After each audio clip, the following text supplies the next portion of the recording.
It actually took a very tough beating to get me out of the sport. By Pacquiao. Manny Pacquiao. Have you ever thought about what's running through a champion's mind when they return to the ring after being away for years? Have you ever stopped to wonder if this fighter can still ignite the passion that once made them unbeatable? I mean, he beat the hell out of me. Manny Pacquiao would be right in front of me.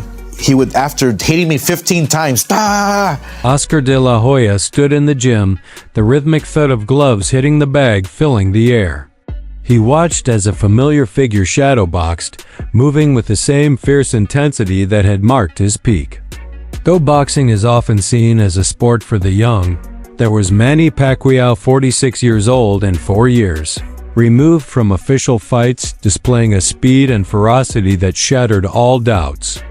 And then I would be ready to hit him, and he would be wide open, and I couldn't pull the trigger. I just couldn't pull the trigger. De La Hoya had come to find out if the legend still thrived in those fists. What he discovered was a fighter returning not out of nostalgia, but driven by the raw, unyielding passion for the fight itself. I still remember to this day the conversation I had with Oscar when I first told him, hey, you should fight Pacquiao.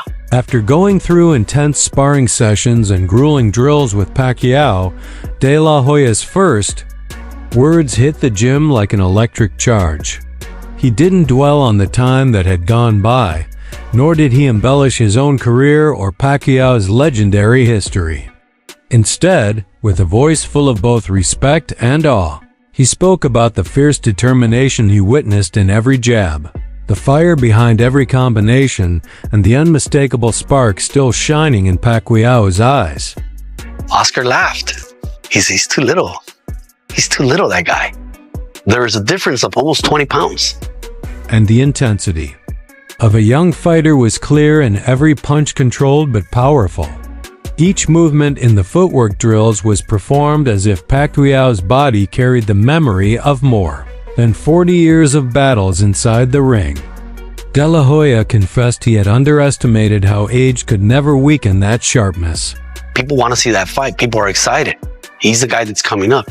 He's fast, Oscar, but eventually your size is going to break him down. The conversation shifted to Pacquiao's reasons for coming back, and De La Hoya asked the question on everyone's lips, why make a return now, when there's nothing left to prove? Pacquiao's answer was straightforward, a genuine love for boxing and a relentless drive to face the toughest opponents. That passion spoke louder than any knockout punch.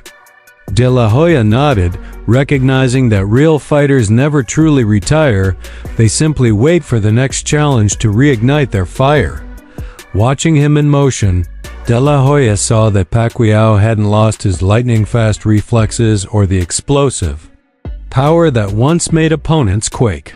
Those 4 years away from official fights did more than give his body a break, they fueled a deeper passion. At 46, Pacquiao's comeback shattered all expectations. Younger fighters had sought to take the crown for years, eager to replace the legends. But Pacquiao's return was different. It was a humble legend stepping back into the ring, ready to test himself against youth itself. De La Hoya remembered the first time he sparred with a southpaw, so slippery he couldn't land a clean punch. That was Pacquiao, back from the shadows, reminding everyone why his name is forever engraved in boxing history. Right, I can see it in his eyes. He's not even throwing punches. What is he doing?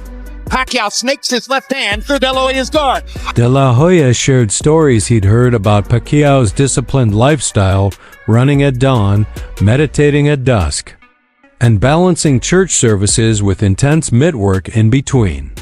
He painted a picture of a routine that blended physical training with spiritual focus, a regimen that made other training camps seem like mere practice runs.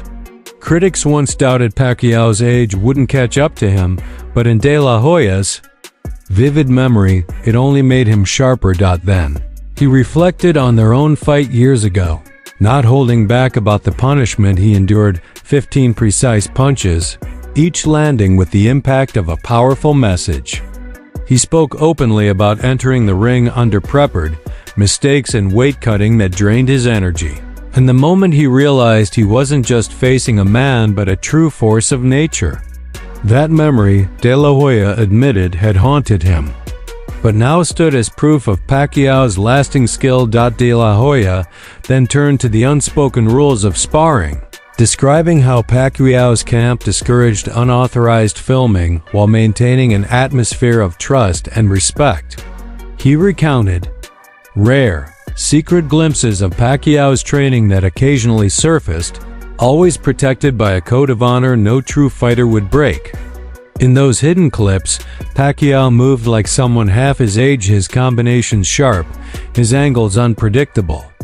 De La Hoya observed that even in private sessions, the warrior's instinct remained razor sharp. I was like, fuck. He had no legs, he had no pop, he had no punch. De La Hoya described how close quarters drills exposed Pacquiao's refusal to rely on safety nets. There were no soft landings or easy escapes. In his account, Pacquiao approached each drill as if it were fight night itself.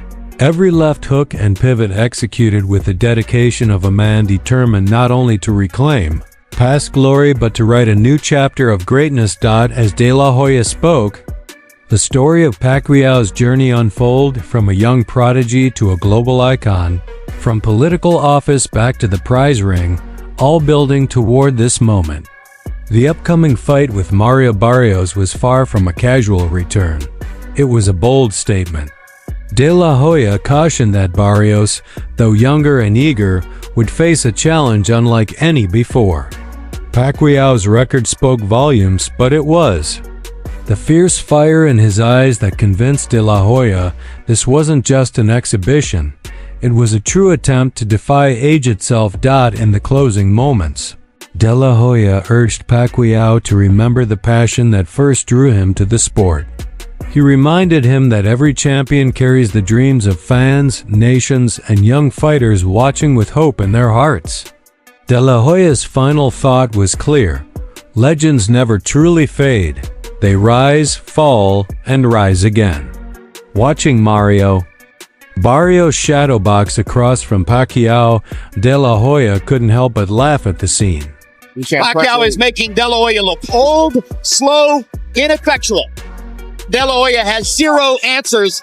There stood a fighter in his prime, muscles taut, eyes locked, trying to shake off the shadow of a legend. Barrios matched combinations with speed, but Pacquiao moved around him with a graceful dance, arms low and feet light. De La Hoya reflected that this was a classic tactic in boxing: disarm the young challenger by proving you can still roar. He observed that Barrios had all the skills but seemed clueless on how to break a warrior's rhythm. The room buzzed when the coach shouted, "Speed!" and Barrios responded with a flurry of jabs. Pacquiao bobbed and weaved, not only defending but also teasing the younger fighter. De La Hoya noticed the familiar spark, the grin Pacquiao flashed after every missed punch. The grin of a man who knew he still held the keys to the kingdom. According to De La Hoya, that grin alone could chip away at Barrios' confidence. Before the bell, De La Hoya was convinced that the fight would come down less to sheer power and more to mental warfare. He recalled his own early fights when a jab felt like a rocket strike and wondered if Barrios understood that a veteran's jab carried decades of pain and intent. He cautioned that power may fade, but precision endures. To every seasoned fighter, one well-placed jab could shatter a young man's ambitions. In De La Hoya's eyes, that jab was the signal trumpet announcing Pacquiao's triumphant return. I was scared. And I said, you know what? The spark's not there. He doesn't have it. He doesn't have it. The gym fell silent as Pacquiao moved into defensive drills. He took in combinations and then snapped a punch back with a quick flick, sending the bag swinging. De La Hoya admired how Pacquiao's defense combined the grace of a classical dancer with the precision of a sharpened blade. He poked fun at today's trainers fixated on fancy gadgets, insisting that true defense is built through countless rounds soaked in sweat and struggle. No machine, he said, could match the instincts shaped by real fights. He emphasized that Pacquiao's reflexes remain sharper than any computer algorithm. I wouldn't have loved to fight Pacquiao again because he kicked my ass. Sorry. But yeah, there were many fighters out there who I would have loved to fight 2 or 3 times. De La Hoya's tone grew more thoughtful as he considered the bigger picture. Pacquiao wasn't just facing Barrios, he was taking on time itself. He posed the question of whether anyone truly understood the toll that 4 decades in the ring take on a fighter's body and mind. Avoiding any romanticizing, he pointed out the scars, the aches, and the sleepless nights filled with doubt moments when even legends feel the weight of rest. Yet, here was Pacquiao, choosing the fight over comfort. De La Hoya declared that decision to be the most powerful punch of all. You know what? So you had enough of Pacquiao, is what you're saying. Oh, trust me. Right when I walked into the ring, I had enough of Pacquiao. De La Hoya recalled a funny moment when Pacquiao paused mid-drill to correct Barrios' footwork. Barrios' eyes went wide as Pacquiao pointed out a small but crucial detail. De La Hoya said it was like watching a seasoned teacher put a new student in their place with no mercy. He stressed that true teaching comes from mastery and only masters can teach. He joked that if Barrios felt embarrassed, it just meant he hadn't yet learned the toughest lesson the ring teaches. D. La Hoya then described how the gym staff would clear space whenever Pacquiao started his speed drills. The room would transform into a silent cathedral, every punch echoing like a prayer. He joked that if all athletes devoted half as much attention to their craft as Pacquiao did, the sport would be full of saints and gloves. He emphasized that such dedication is rare, and Pacquiao wore it like armor. This quiet ritual, he said, revealed more about Pacquiao than any highlight reel ever could. Shifting the focus to recovery, De La Hoya explained how muscle tears and joint pain greet every veteran fighter at dawn. He teased that Barrios probably thought soreness was just a myth. He detailed Pacquiao's routine of cold baths, massages, and strict rest, contrasting it with the comfort-driven habits of many modern athletes. According to De La Hoya, discipline in recovery is the secret weapon behind every successful comeback.